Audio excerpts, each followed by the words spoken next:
Salam müəllimlər, hər vaxtınız xeyirli olsun. Mən kurikulum müəllimi Nasiperi müəllimə Rzayeva. Bu gün, yəni ayın 30-u tarixində Elm və Təhsil Nazirliyinin ə, ilk dəfə sertifikasiya imtahanı verəcək fənlər üçün sınaq imtahanı təşkil olundu və sınaq imtahanı Teams platformasında keçirildi müəyyən vaxt limiti ilə. Deməli, burada fizika, kimya, coğrafiya, biologiya, informatika fənlərindən sınaq keçirildi. Bəzi suallar ünvanlanır ki, niyə dil ədəbiyyatı yoxdur, nə bilim, niyə riyaziyyat yoxdur, niyə ibtidai yoxdur? Çünki müəllimlər, adını çəkdiyimiz bu fənlər daha öncəki illərdə sertifikasiyaya cəlb olunub və ilk dəfə deyil onlardan sertifikasiya keçirilməsi və öncəki ildən artıq müəllimlərdə sertifikasiyada düşən sual tipləri, proqram haqqında məlumat var. Ümumən sınaq hər il keçirilir, hansı il ki orada ilk dəfədir bu fənlərin imtahanı olacaq və müəllimlər bir tanış olsunlar, bir baxsınlar nə tipdə düşəcək. İşə qəbul imtahanı üçün isə son illərdə sınaq imtahanı keçirilmir, nəzərdə tutulmur.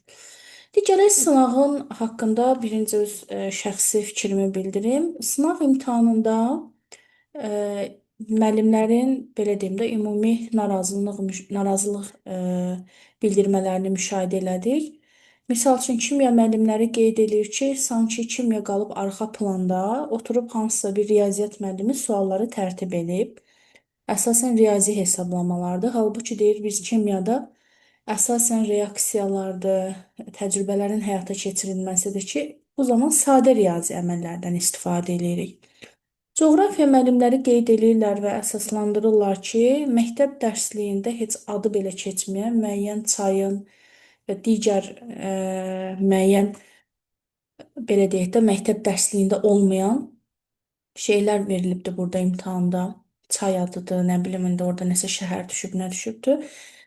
Sonra fizika müəllimləri də həddən artıq mürəkkəb tipli olduğunu, ixtisasın, vaxt aparan olduğunu bildiriblər. İnformatiklər də həmçinin. Biologiyalarda da yenə də eyni şey müşahidə olundu ki, çox riyazi hesablama var idi. Yəni əsaslandırır müəllimlər ki, bir sual 2-3 dəqiqəlik sual yox, hardasa 7-8 dəqiqə üzərində işlənilməli olacaq suallardır. Gələk kurikuluma. Mənim ixtisasım əslində texnologiya müəllimdir. Yəni bunların heç bir mənim ixtisasım olmadığı üçün mən müəllimlərin söylədiklərini burada söyləmiş oldum. Kurikulum isə kurikulum müəllimi olduğum üçün özüm baxdım, müşahidə elədim. Deməli, son hardasa sizə deyim, 3-cü ildir də artıq bu 2025-in sınağı, 2024-ün sınağı və 2023-ün Nazirliyin sınağı. Son 3 ildə keçirilən sınaqda nə müşahidə eləyirik? Deməli, kurikulumda nəsə bir dəyişikliklər eləyirlər, nəsə bir təkmilləşdirmə adına əvvəl götürülürdü, misal üçün bu tətbiq. İndi düşünürük ki, anlamaq götürülsə daha yaxşı olar. Yəni belə tipdə bir şeyləri nəsə bir vəsait çıxarmaq, vahid bir onunla bağlı bir müəllimlərə heç olmasa video dərs hazırlamaq, nəsə bir təlim keçmək prosesi ilə yox, məhz bu sınaq imtahanı ilə çatdırırlar. Misal üçün, bundan əvvəlki il 2024-ün Nazirliyin sınağında gəldilər qəfil həmişə tətbiq etməyə götürülən tapşırığı götürdülər anlamaq. Bir deməli ixtisasda belə, iki ixtisasda belə, üç ixtisasda belə artıq məlum oldu ki, aha, bu nəsə bir təzə dəyişiklikdir. Ki artıq düstur verilirsə anlamaq götürülür. Və bunu ilk dəfə sınavda verdilər. Ondan sonra da eyni bir şeyi saldılar bütün seansların imtahanına, işə qəbulda və sertifikasiyada yenə də anlamaq götürə-götürə getdilər. 2023-də də əsaslandırmaq feili ilə bağlıdır. Həmin ildə imtahan verənlər biləcəklər, yadlarına düşəcək. Əsaslandırmaq həmişə taksonomiyada dəyərləndirmək götürülürdü. Gəldilər qəfil sınaqda bunu təhlil etmək kimi götürdülər. Yenə də ardıcı sertifikasiyada, işə qəbulda götürə-götürə getdilər ki, adı qoyuldu dəyişiklik. Burada da, yəni bu dəyişiklik olursa, lap gözəl. Yəni yəqin ki, kurikulumun təkmilləşməsi xeyrinə olan bir bu belə deyək də innovasiyadır, yenilikdir, amma bu dəyişikliyi birdən-birə imtahana yarım ay qalmış, ayın 18-də artıq sertifikasiya imtahanı keçiriləcək. İmtahana nə bilim, lap deyək bir ay qalmış, belə qəfil gətirib sınağın içinə niyə salırsınız? Bu barədə bir nəsə maarifləndirici bir şey təşkil edin. Müəllimlərin də xəbəri olsun ki, aha, bu bir dəyişiklikdir. İndi bu ildə biz müşahidə elədik ki, bu dəyişikliyi sınaqda bizə biruzə verdilər, işarə etdilər ki, inteqrasiyadadır. Birinci, bu gün mənim dərslərim biraz həddən artıq çox idi. Müəllimlər hərəsi bir tərəfdən şəxsi də testlər atırdılar. Fizika müəllimin biri atdı, dedim sən düz götürmüsən. Orada fənn üstü də var, fənlər arası da. Sonra digər mesajlara baxdım, gördüm informatikdə də yenə də fənn üstü götürülməyib. Sonra o biri biologiya müəllimində də elə, o birisində də, bu birisində də deməli bu səhv sual bir dənə seansda olar da, olar ki, bir dənə xəta. Bunların hamısında belədirsə, deməli bu artıq nəsə bir yeni qatqılarıdır bunların. Əvvəllər fənüstü inteqrasiya vəsaitlərdə hər yerdə Nazirliyin özünün Artinin məqalələri var səhifələrində rəsmi. Orada fənüstü inteqrasiya qeyd olunur ki, həyatla əlaqələndirmə, həyati nümunələr gətirmə, həyati tətbiq etmə. Amma biz bu sınaqda müşahidə elədik ki, sadəcə həyatda tətbiq etməni artıq fənn üstü götürürlər. Sadəcə həyatdan nümunə gətirməyi artıq fənn üstü inteqrasiya kimi götürmürlər. İndi mən burada 5 fənn üzrə ayrı-ayrı video şəklində izahları çatdıracağam sizə. Birinci fizikadan başlayıram. Gəlin baxaq sualları daha detallı bunu sizə izah eləyəcəm. Yəni bunu bu ilin bu üzümüzə gələn Allahın köməkliyi ilə sertifikasiya, işə qəbul imtahanında da 100% bunu salacaqlar. Çünki 3 ildə ard-arda belə olur. Sınaqda verirlər ki, müəllimlərə işarə edirlər ki, bunu dəyişmişik də, yəni bunu biz güya yeniləmişik.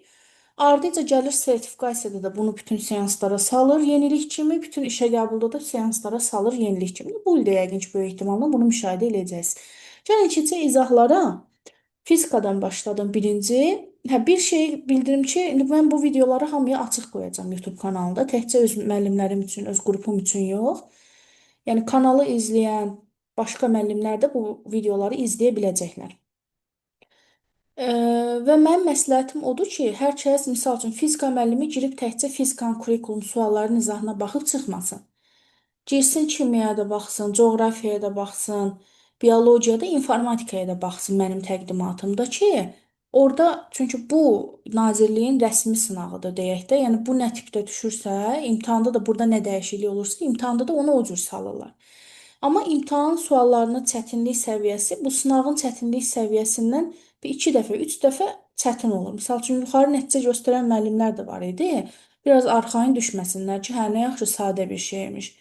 Yəni, sadə düşmür əslində. Sınaq həmişə imtahandan qat-qat çətin olur. O sizi arxayınlaşdırmasın. Sadəcə sınaq, yenə də deyirəm, bir öncə məlumatlandırma, bir müəllimləri informasiyalaşdırma prosesi kimi təəssüflər olsun ki, burada bir rola, əhəmiyyətə sahibdir ki, yəni bunu artıq belə götürürük ki, sabah müəllimlər imtahanda axı ayağa qalxacaq ki, necə olur, niyə fənn üstünü götürmədik? Onda əsaslandırsınlar ki, sınaq keçirmişdik də, sınaqda var idi də. Yəni belə bir sığorta məqsədli deyək ki, sınaq təşkil olunur. Gəlin indi baxaq 51-ci, yəni kurikulumun ilk birinci sualının fizika ixtisasında. Deməli müəllimlər, kanalıma daxil olursunuz. Bu videozat bitdikdən sonra orada üstlərinə yazıb qoyacağam. Coğrafiyadır, kimyadır, biologiyadır, informatikadır. Hamısının tək-tək izahlarını dinləyirsiniz ki, sabah imtahanda bunun oxşarı qarşınıza çıxanda burada qeyd etdiyimiz açar məqama sahib olub siz o sualı düzgün cavablandıra biləsiniz. Biz zəhmətə dəyər vermək istəyirsinizsə, deyirsinizsə ki, qoy bu müəlliməyə bir qarşılıq verək, onda kanala abunə ola bilərsiniz. Abunə olmaq ümumiyyətlə sizə faydalıdır ki, hər dəfə mən burada nəsə canlılar açıram, dərslər təşkil eləyirəm, sınaq izahı verirəm, test izahı verirəm, yeniliklərlə bağlı video paylaşıram, abunəçilərə bildiriş gedir. Yəni, onlar oradan bir növ qabağa düşmüş olurlar. Siz də bildirişə əsasən girib o videonu izləyə bilirsiniz. Bizə stimul olmaq üçün də, yəni belə faydalı videoların daha çox paylaşılması üçün, kanalın aktivləşməsi üçün, videonun daha çox başqalarının qarşısına çıxmağı üçün, kanalımızı daha çox başqalarının kəşf etməsi üçün siz videonu bəyənib, öz fikrinizi sınaq barədə, öz rəyinizi paylaşa bilərsiniz. Paylaşa bilərsiniz qruplarınızda, ixtisas qruplarınızda ki, sınaqdan sonra çox adamda müəyyən şeylərlə bağlı sual yaranıb. Bəzi təlimçilər bu səhvdir, bunu səhv götürüblər deyə izah veriblər. Səhv bir dənə seansda götürürlər. Yəni bu boyda 5 seansın 5-də də bu belə götürülübsə, bu səhvdir, bu artıq dəyişiklikdir. Ona görə də o müəllimlərdə çox qaranlıq məqamları aradan qaldırmaq üçün bir müəllim də sadəcə bir imtahanda səhv yazmasın da, düz yazsın. Orada nəsə bir köməkliyiniz, rolunuz, savabınız olsun deyə paylaşın ixtisas qruplarınızda da ki, icazəsi varsa əgər adminin öz statusunuzda, müəllim yoldaşlarınızdan hamının xəbəri olsun. Nəysə, çox çıxış elədik. Gəlin baxaq birinci suala. Qiymətləndirmə mövzusudur. Summativ qiymətləndirməyə aid olan fikri müəyyənləşdirməli. Şagirdin təlim nailiyyətinin ölçülməsinə xidmət edən, ümumiyyətlə mənim qruplarım bilir ki, nailiyyətin ölçülməsi dedikdə biz summativ qiymətləndirməni götürürük. Çünki formativ qiymətləndirmə nailiyyət ölçməyə yox, uşağı öyrətməyə, inkişafa yönələn bir qiymətləndirmədir. Diaqnostikada keçdiyimiz yox, hələ keçmədiyimizi diaqnostika eləyir. Ona görə A variantı elə summativə aid olan fikirdir. Yalnız qiymətləndirmə deyil, həmçinin dərsi müşahidə edən prosesdir. Dərsi müşahidə edən proses formativdir. Şagirdlərin təlim inkişafını izləmək, i hərfləri mənim qrupum bilir ki, izləmək, inkişaf, istiqamətləndirmək formativə aid xüsusiyyətdir.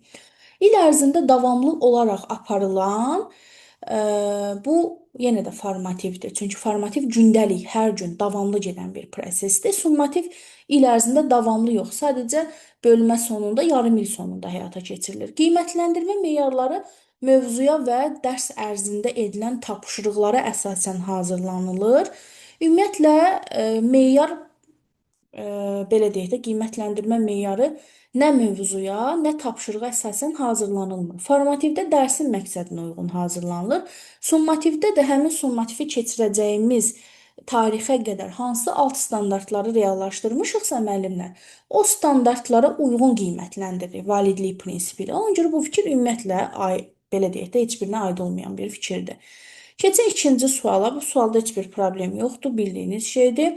Müəllim valideynlə olan söhbətə görə şagirdə bütün sinif qarşısında irad bildirir. Bu davranış müəllimdə hansı bacarığın zəif olmasından xəbər verir. Bilirik ki, hər kəsin hamının qarşısında e,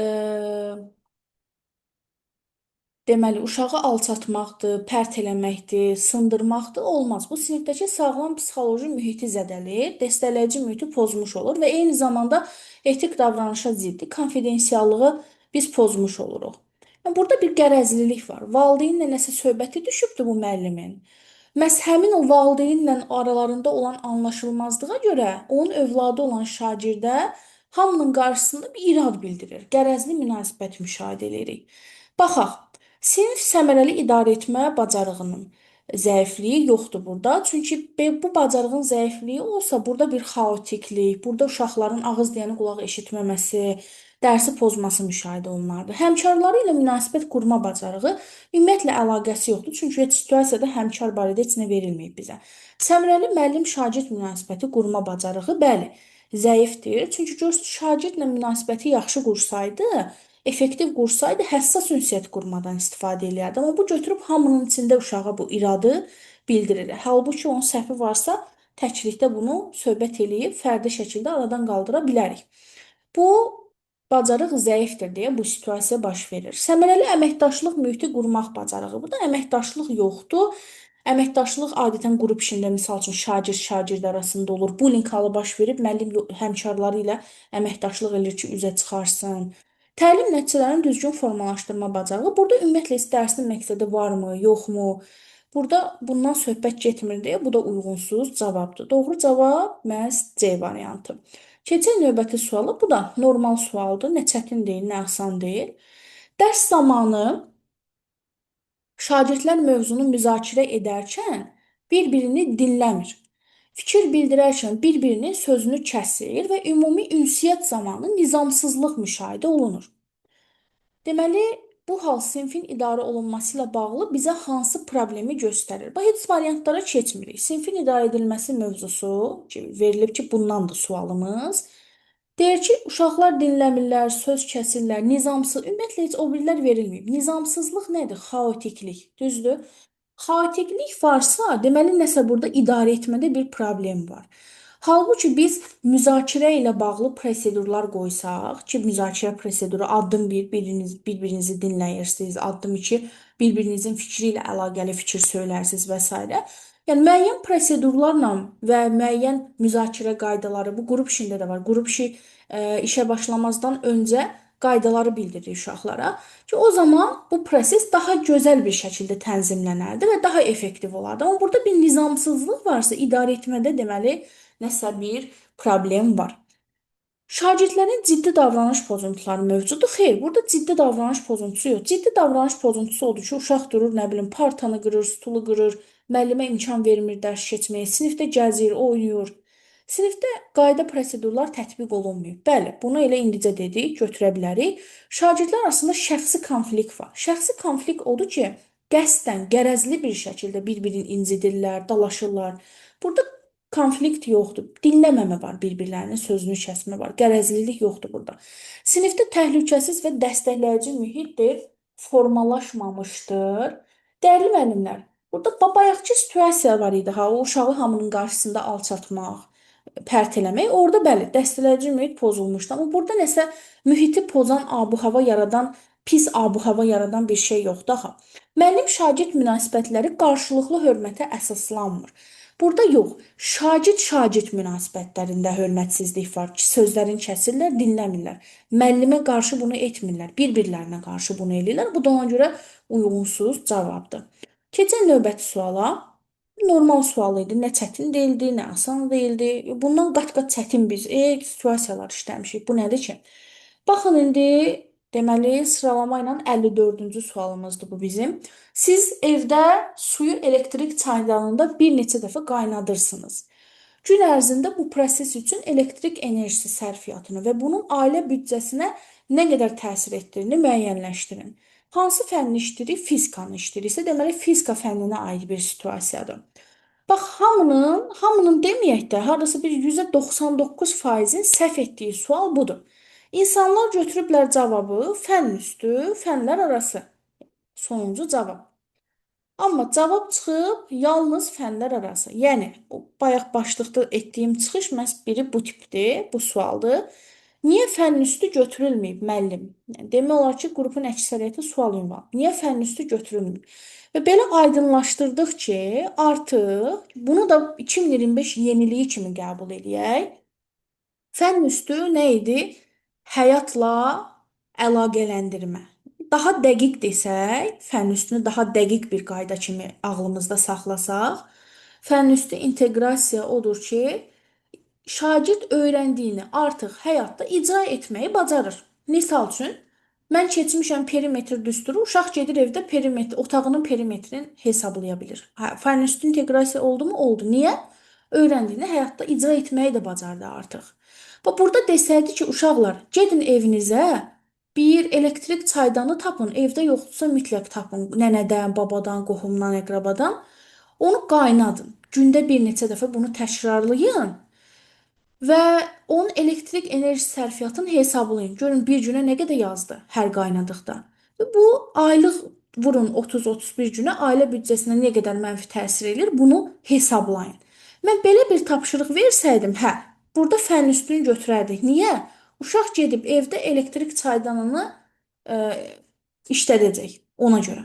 Tətbiq eləmiş olacaq. Mövzun həyati tətbiqi olacaq. Amma burada uşaq elektrik çaydanında su qaynatmır. Sadəcə fərz eləyirik, düşünürük ki, təsəvvür edək ki, belə bir su qaynatma, yəni gözümüzün önünə gətirək. Yəni təsəvvür etmə başqa bir şeydir. Gözünün önünə gətirmək, zehnində canlandırmaq, vizual bacarıq istəyir bizdən. Həqiqətən də real olaraq elektrik çaydanın durub elektrik enerjisinə naqili qoşub işlətmək başqa bir şeydir. Birində icra edirsən, tətbiq edirsən. Birində icra eləmirsən. Birində psixomotor fəaliyyətin var, birində zehni fəaliyyətin var. İdraki olaraq beynində düşünürsən. Bax bu situasiyada görürük ki, psixomotor fəaliyyət tətbiq etmək yoxdur. Həyatda icra etmirlər. Sadəcə gözlərinin önünə gətirib bunu müəyyənləşdirmiş olacaqlar. Tamam mı? Bax deyir, siz evdə suyu elektrik çaydanında bir neçə dəfə qaynadırsınız. Cümlədən bizə aydındır ki, Azərbaycan dili müəllimləri daha gözəl bunu açıqlayar. Təsəvvür edin ki, fərz edin ki, qaynadırsınız. Demir axı gedin qaynadın. Yəqin ki, başa sala bildim. Ona görə biz burada fənn üstünü götürmürük. İndi eyni situasiyanı o bir ixtisaslarda da görəcəyik. Onu da mütləq izləyin. Burada fənlər arası var, bəli. Çünki fizikadsa fizikanın situasiyasıdır. Ailə büdcəsində bunlar nə qədər təsir eləyəcək? Vuracaq, çıxacaq, böləcək, riyazi hesablamalar da gedəcək. Bundan əlavə elektrik çaydanın iş prinsipi ilə, hissələri ilə bağlı texnologiya fənnində də bir mövzu var. Xüsusi olaraq bir mövzudur, müstəqil bir mövzudur. Onunla da əlaqələndirmə apara bilər uşaq. Ona görə fənlər arası inteqrasiya var da. Fəndaxiliyə girmirik. Fəndaxili şaquli odur ki, siniflər arası, burada aşağı siniflərlə nəsə inteqrasiya yoxdur. Fəndaxili üfüqi də məzmun xəttləri arasında, yəni də fizika məzmun xəttləri arasında yoxdur inteqrasiya. Məncə aydın oldu ki, artıq bu cür yanaşın fənn üstü inteqrasiyaya. O birilərdə problem yoxdur. Fərziyyənizin doğru olduğunu qarşı tərəfə inandırmaq və arqument toplamaq üçün internetdə araşdırma aparın. Tapşırığı taksonomiyanın hansı mərhələsinə aiddir? Səhv edilən suallardan biri də budur. Çünki müəllimlər adətən araşdırma aparmaq, tədqiqat aparmaq, analiz etməyi təhlil etmə fəaliyyəti kimi yadlarında saxlayıblar. Əksəriyyəti təhlil etmək götürüb. Amma siz bir şey unudursunuz. Şagird araşdırmanı nə üçün aparır? Sadəcə informasiya toplamaq, informasiyaları bir-biri ilə müqayisə edib ən etibarlısını müəyyənləşdirmək olsa, bəli, onu analiz etmə kimi düşünə bilərik. Amma burada uşaq öz fərziyyəsinin doğru olduğunu qarşı tərəfə sübut etmək. Yəni bir növ, indi mən burada notebookla yazıram. Biraz xəttim çox pis düşəcək. Görüm yaza biləcəm. Əsaslandırmaq, nöqtə qoyuram. Yəni uşaq əsaslandırmaq üçün aparır araşdırmanı. Elə bil ki, cümləni ayaqdan başa doğru yazıblar da. Cümlə gəlin adam dilinə salaq. Deyir ki, araşdırma apararaq siz arqumentlər toplayın. Fərziyyənizi qarşı tərəfə sübut edib əsaslandırın. Yəni, cümləni normal adam dilinə salanda belədir. Bir də deyirəm. Siz araşdırma aparıb arqumentlər toplayın. Fərziyyənizin doğruluğunu qarşı tərəfə isbat edin. İnandırın qarşı tərəfi, əsaslandırın bunu, öz şəxsi fərziyyənizi. İndi cümləni normal adam dilində orada əsaslandırmaq, inandırmaq, arqument gətirməyi görə bildiniz? Görə bildinizsə nə götürəcəksiniz? Heç nə, dəyərləndirmək. Elə bil yenə də deyirəm, cümləni ayaqdan başa doğru veriblər deyə. Siz orada əsaslandırmaq, yəni inandırmaq, sübuta yetirmək. Bunlar hamısı bir-biri ilə kurikulumda sinonim istifadə oluna biləcək dəyərləndirmə mərhələsinə uyğun olan feillərdir. Arqument toplayır. Ona görə aparır araşdırmanı. Yəni əsas fəaliyyət burada araşdırma deyil. Əsas fəaliyyət o araşdırmanın nəticəsi ilə qarşı tərəfi inandırmaq, yəni sübut etmək, əsaslandırmaqdır. Tamammı? Ona görə bu da dəyərləndirmə mərhələsində hər insan öz şəxsi yanaşmasına inandırır qarşı tərəfi. Deməli, mövqeyini, münasibətini əsaslandırmış olur ki, dəyərləndirmədir. Və tənqidi təfəkkür. Keçək növbəti suala. Elə burada da tənqidini görürük biz. Tənqidi düşüncənin yaradıcı düşüncədən fərqi hansıdır? Tənqidi təfəkkür mövcud ideyaların təhlilini ki, bayaq baxdığa araşdırır, etibarlıdır hansı, onu seçim, analiz edir. Yaradıcı təfəkkür yeni ideyaların yaradılmasını ehtiva edir. Bu yaxşı cavabdır, amma hələ ki qalsın, nöqtə qoyaq. Yaradıcı təfəkkür əzbərləməyi tənqidi düşüncə problemin həllini nəzərdə tutur. Bu tamamilə yanlışdır. Yaradıcı təfəkkür əzbərləmə deyil. Əzbərləmə hafizəyə əsaslanan bir prosesdir. Və problemin sadə həlli məntiqi təfəkkürü, problemin fərqli yolla həlli yaradıcı təfəkkürə aiddir. Sistemli həlli tənqidi təfəkkürə aiddir. Tənqidi düşüncə uyğunluğa diqqət yetirir, yaradıcı isə orijinallığı qiymətləndirir. Nəysə nəyləsə uyğunlaşdırırıq, oxşarını, fərqliliyini. Bu məntiqi təfəkkürdür. Burada tənqidi nə var?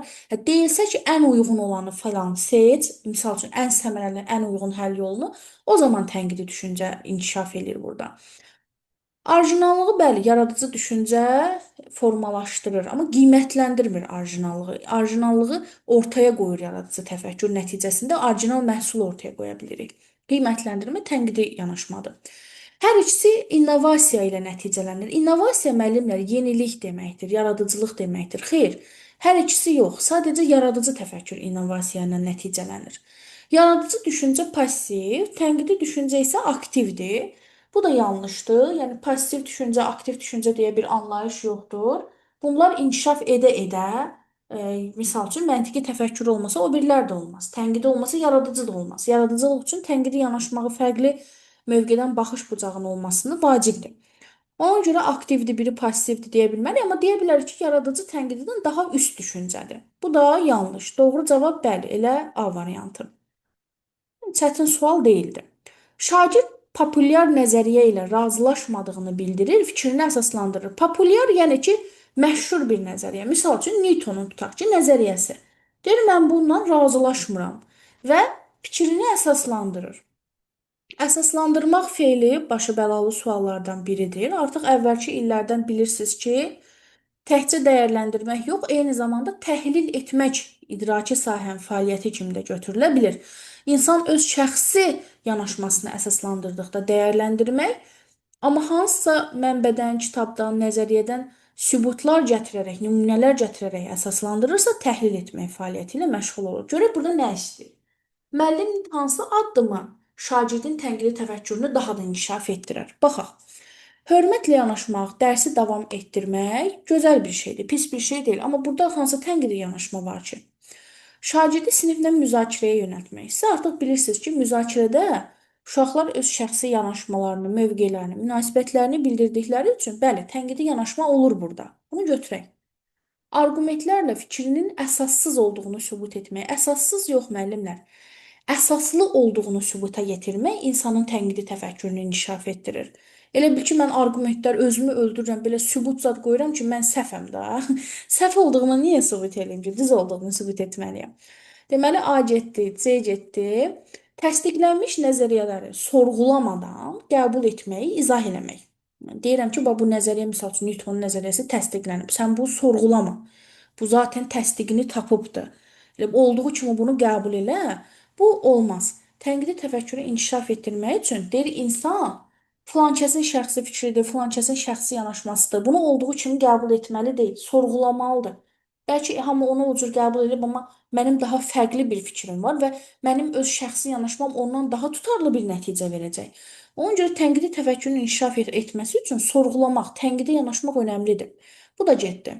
Fikri fərdi şəkildə, bir də nəzəriyyələr təsdiqini tapmış elmi sübutlar deyil. Təsdiqini tapmış elmi sübut, misal üçün bu isbat olunub da, isbat teoremdir, nə bilim nədir.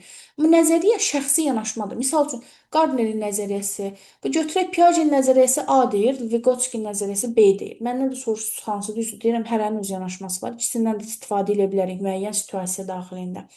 Ya bu təsdiqini tapmış elmi fakt deyil də. Bu nəzəriyyə kiminsə şəxsi yanaşmasıdır. Sadəcə faydalıdır deyə öyrənirik. Fikri fərdi şəkildə, sonra müzakirə etməyi təklif eləmək. Bu fərdi şəkildə e, o uşaq fikrini bildirirsə, burada hansı tənqidi təfəkkürün inkişafı gedə bilər ki? Tənqidi təfəkkür odur ki, başqaları sənin fikrinə yanaşır, fərqli mövqelər bildirirsən, onlara fərqli mövqe bildirirsən, sən onların fikrinə tənqidi yanaşırsan.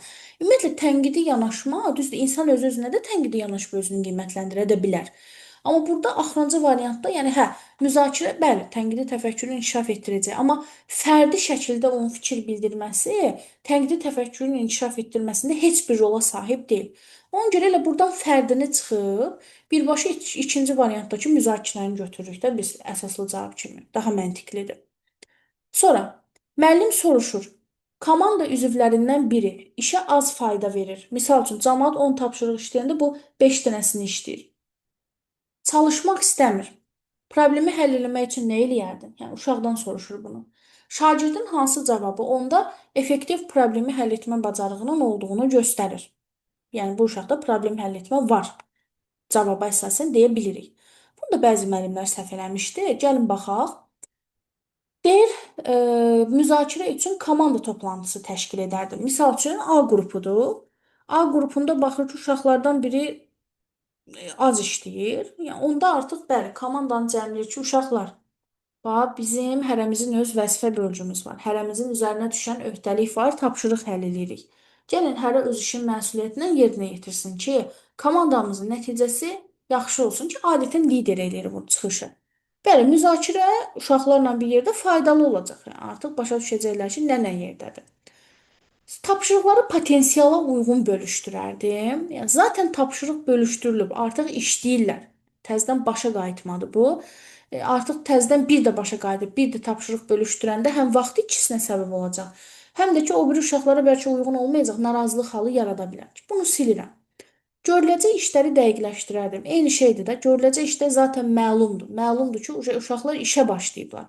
Görüləcək iş bölünüb.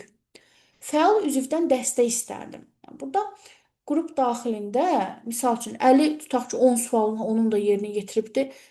Aydan hələ 3 dənə sual işləyibdi. Onda mən nə dərəcədə deyərəm ki, Əli kömək elədi, bu Aydan üçün yerinə yetirib. Artıq Əli də burada girib Aydanın məsuliyyətinin altına onun da tapşırığını yerinə yetirmiş olacaq ki, bu artıq komanda işi olmur axı. Onda belə bütün yük Əlinin üstündə qalır.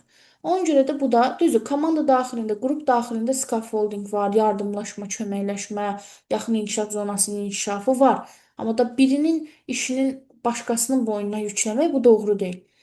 Hesabat təqdim etməyə təşviq eləyərdim. Bu ümumiyyətlə ən uyğunsuz bir, ən məntiqsiz bir cavabdır. Tutaq ki, Aydın 3 tapşırığı yerinə yetirib, halbuki 10 dənə tapşırığa öhdələnibdir. Deyirəm ki, Aydan bura bax, hesabat ver görüm neynəmsən. Məlum məsələdir də, neynəmsən? 3 tapşırığın üçün üstündə hələ ilişib qalmısan. Ondan hesabat istəməyim, yəni belə avtoritar bir rəhbərlik etməyim. Rəhbər olmalıdır, lider olmalıdır, amma lider komandanı motivasiyalandırmağa, komandada ruh yüksəkliyi yaratmağa, işə cəlb etməyə istiqamətlənməlidir. Day durub Gestapo rejimi ilə hesabat ver görüm nə eləmisən falan filan filan motivasiya salıcı işlərlə məşğul olmalı deyil. Həm də mənası olmur axı. Problem həll etmə bacarığını müşahidə edirik elə birinci cavabda. Digər sual biraz uzaqlaşdıraq, tam görünsün. Siz özünüz ekranı yaxınlaşdıra bilərsiniz. Oxuya bilməsəz. Fizika müəllimi müşahidə edir ki, şagirdlərin rəqəmsal savadlığı aşağı səviyyədədir. Bu problemi aradan qaldırmaq üçün hansı addımı atmaq səmərəlidir?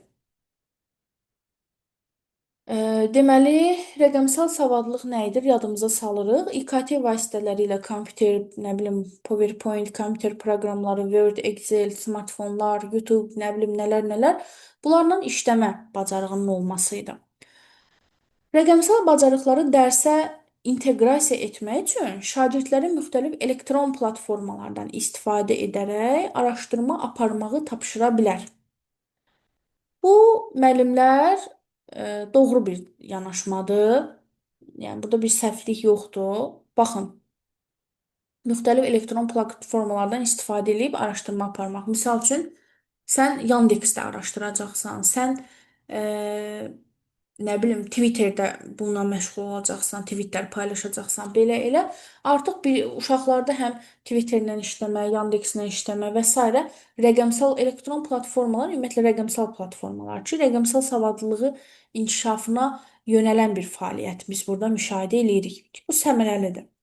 Şagirdlərə onlayn resursların və elektron vəsaitlərin siyahısını təqdim eləyə bilər ki, şagirdlər təşəbbüs göstərərək araşdırma zamanı onlardan istifadə eləsinlər. Deməli, onlayn resurslar filan sayt, filan bəhmən, elektron vəsaitlər, bunların siyahısını verirəm ki, alın, neynirsiz eləyin. Yəni mənim bu siyahını uşaqlara verməyim hələ o demək deyil ki, onlar mütləq girib araşdırmanı aparacaqlar. Yəni təkcə siyahını vermək onlarda mütləq canfəşanlıq edəcəkləri anlamına gəlmir. Yəni görürsüz yuxarıda tapşırıq vermişəm, amma burada sadəcə siyahı təqdim edib ki, neynirsiz eləyin, alın bu siyahı, bu da siz. Görürsüz bu o qədər də səmərəli deyil. Rəqəmsal bacarıqları yüksək olan şagirdləri digər şagirdlərə nümunə göstərə, onlardan öyrənmələrini tapşıra bilər. Mən qrupların bilir ki, uşaqların bir-birinə nümunə göstərməsidir, daha doğrusu nümunə gətirilməsidir, bir-birləri ilə müqayisə edilməsi. Bu tamamilə yanlış bir addımdır ki, kənardakı uşaqlarda bu qıcıq yarada bilər. Bu qıcıq halı artıq qarşı tərəfə bullying etməsinə, onunla konflikt, münasibətlərin pisləşməsinə gətirib çıxara bilər ki, bizə belə əlavə baş ağrıları lazım deyil. Dərsdənkənar seminar təşkil edib həmin şagirdləri və valideynlərini birlikdə öyrənməyə təşviq etmək məqsədə uyğun olar. Yəni burada valideynlə əlaqə, mən valideyndə yox, uşaqda rəqəmsal savadlılığı formalaşdırmalıyam. Bu da uyğunsuz bir cavabdır. Valideyni dəvət eləyərəm əməkdaşlıq üçün.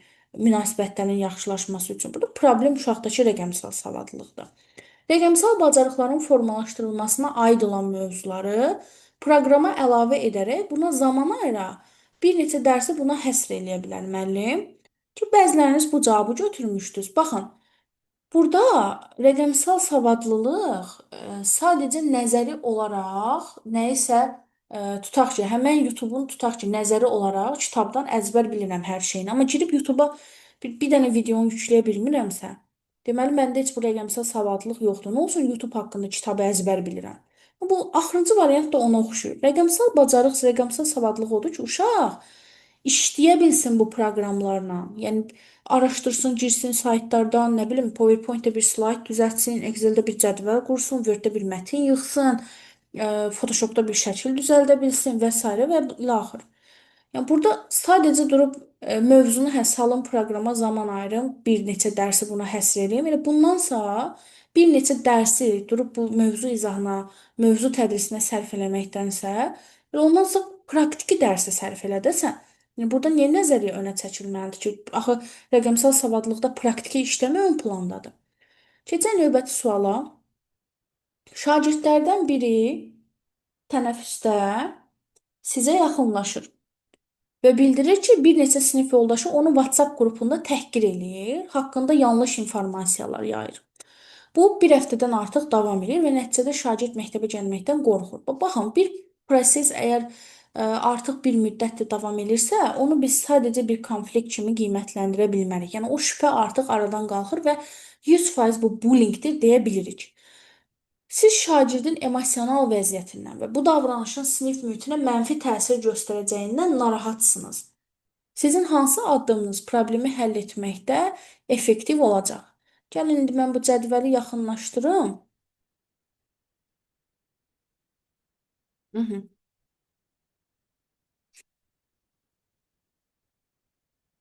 Bunu elə bu formada da qoyublar sınağa, inanırsınız? Variantlarda tək-tək yazmağa əriniblər, şəkli qoyublar, variantlarda belə düzüblər. Yəni bu rəsmi bizim sınağımıza baxın da.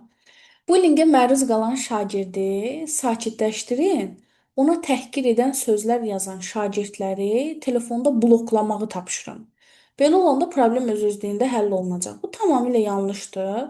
Yəni, onu bloklayacaq, girib başqası ona başqa bullying eləyə bilər. Yəni bloklamaq problemi həll etmir. Sadəcə müəyyən müddətli sakitləşdirici təsiri göstərir. Biz problemi həll etməyə yönəlməliyik.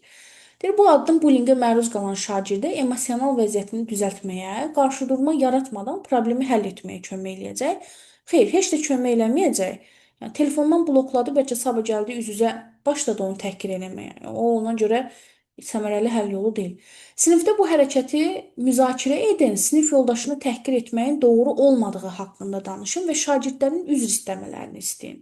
Bundan başqa şagirdlərə cəza kimi daha artıq ev tapşırığı verin. Görsün necə uşaqca səslənir.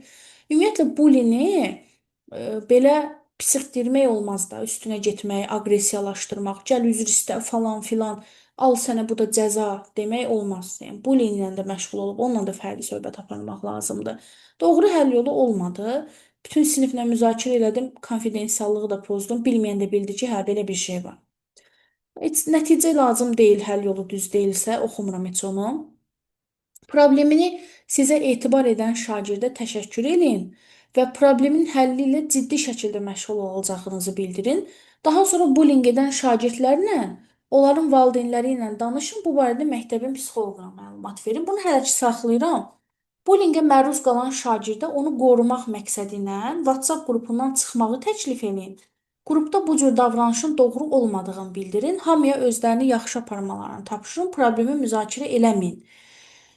Bu da doğru deyil. Yəni yuxarıda necə bloklamaq, buradan da WhatsApp qrupundan çıxmaq hələ işin həll olunması deyil. Sadəcə müəyyən müddətə qədər sular durulur.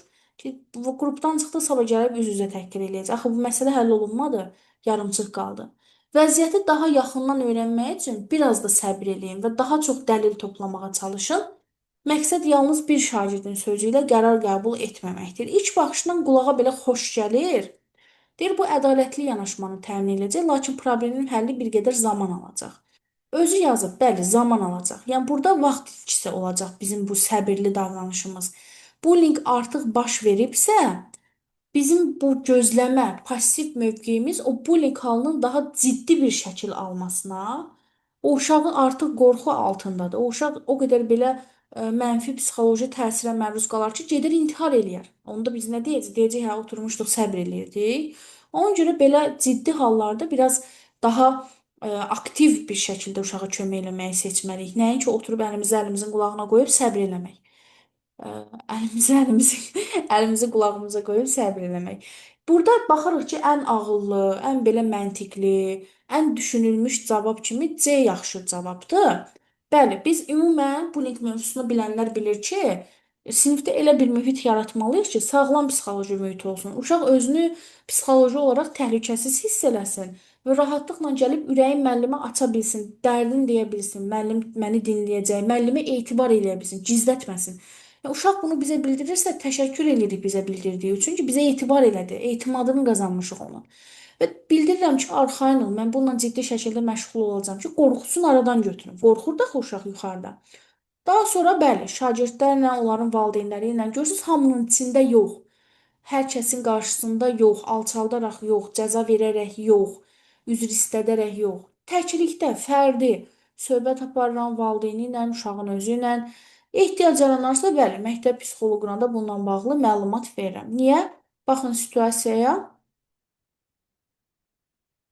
Ha, bir dəqiqə. Uşaq çünki artıq təhqir eləyir, haqqında şayələr yayır, yanlış informasiyalar yayır. Bu artıq nəsə bir onun psixoloji olaraq doğru yolda olmadığını bizə işarə verir. Və nəticəsinə də baxaq. Bu addım deyir bullyingə məruz qalan şagirdin qorunmasına ki, o artıq arxayın ol ki, müəllim bu işlə ciddi məşğul olacaq. Özü bir rahat hiss elədi. Günahkarların öz hərəkətlərinə görə məsuliyyət daşımasına, ki, onlarla söhbət elədim, valideyni, psixoloq, həmçinin problemin peşəkarcasına həll olunmasına şərait yaradacaq. Əla. Ən uyğun cavab müəllimlər. Burada C variantıdır. O birilər biraz uşaqca hərəkətlərdir. Ümid edirəm faydalı oldu sizə. Faydalı oldusa nə xoş mənə. Dediyim kimi videonu paylaşıb digər müəllim yoldaşlarınızın da bu izahdan faydalanmasını təmin edə bilərsiniz. Ardıca kanalıma keçid edib digər ixtisaslarda düşən Nazirliyin suallarının izahlarını da dinləyin ki, özünüzə daha çox fayda qatın. Sağ olun, hələlik.